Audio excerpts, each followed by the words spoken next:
دیکھیں transgender person کی definition کی گئی ہے، یعنی ایک ایسا مرد جو کیسٹریشن سے گزرا ہو یا ڈیمیج ہو چکا ہو اس کو ٹرانسجنڈر قرار دی گئی۔ ایک مرد سرجری کی صورت میں، اور ڈیفینیشن 3 کی روح سے ایک مرد بغیر سرجری کے اپنے آپ کو عورت تسلیم کروا سکتا ہے اور عورت جو ہیں وہ مرد تسلیم کروا سکتا ہے۔ ایک بندہ یعنی آپ دیکھیں اپنی مرضی، تخیل یا زغم کی بنیاد پر جس جنس کو رجسٹریشن کرنے کا اختیار دے رہا ہے، یعنی آپ دیکھیں his or her self perceived gender identity، تو اس کے نتیجے میں ہوگا ایک فرد جو ہے بایولوجیکلی مرد ہوگا لیکن اس کے خیالات اور زغم اور تفرقات عورتوں جیسے ہوگی، وہ عورت کی صورت میں آپ کو رجسٹر کرے گا۔ لیکن یہاں تو آپ نادرا کے پاس چلے جائیں اور کھڑے ہو جائیں کہ میرا پہلے جنس یہ تھا اب اس کو تبدیل کرو، نادرا پابند ہوگا کہ اس کو تبدیل کر دے گا، اور اس سے ہم جنس پرستوں کی شادی کی طرف جو ہے وہ معاملہ جائے گا، تو یہ اسلام کی تعلیمات کے خلاف ہے، نمبر 1۔ نمبر 2، اس یہ اسلام کے قانونی وراثت کے خلاف ہے۔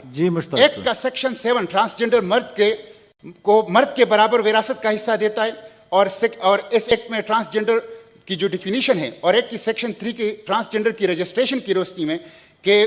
وہ ایک عورت کو جو ہے ٹرانسجنڈر عورت کو عورت کا اور ٹرانسجنڈر مرد کو مرد کا حق وراثت ملے گا، تو اس کے نتیجے میں جب وہ چینج کر لیتے ہیں تو یہ قانونی وراثت کے اوپر بھی اس کی ضد پڑتی ہے۔ تو مسٹر چیئرمین، اس لیے میں نے یہ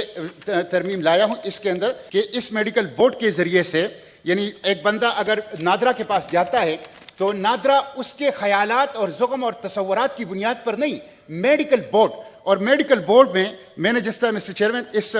کے اندر میں نے لکھا ہوا ہے کہ اس میڈیکل بورڈ کی بنیاد پر جو ہیں یہ تبدیلی ہوگی۔ نادرا سے پوچھا تھا کہ پاکستان میں جب یہ قانون بنا ہے کتنے لوگوں نے اپنی جنس تبدیل کی ہے، یہ میرے پاس جواب آیا ہے 10 نومبر کو سینٹ کے اندر۔ اس میں 28,723 افراد ایسے تھے جن کی جنس پہلے کچھ اور تھی اور ان 3 سالوں میں انہوں نے اپنی جنس کو تبدیل کر دیا ہے، جس میں سے مرد سے عورت 16,530 مرد ایسے تھے جو عورت بن گئی ہیں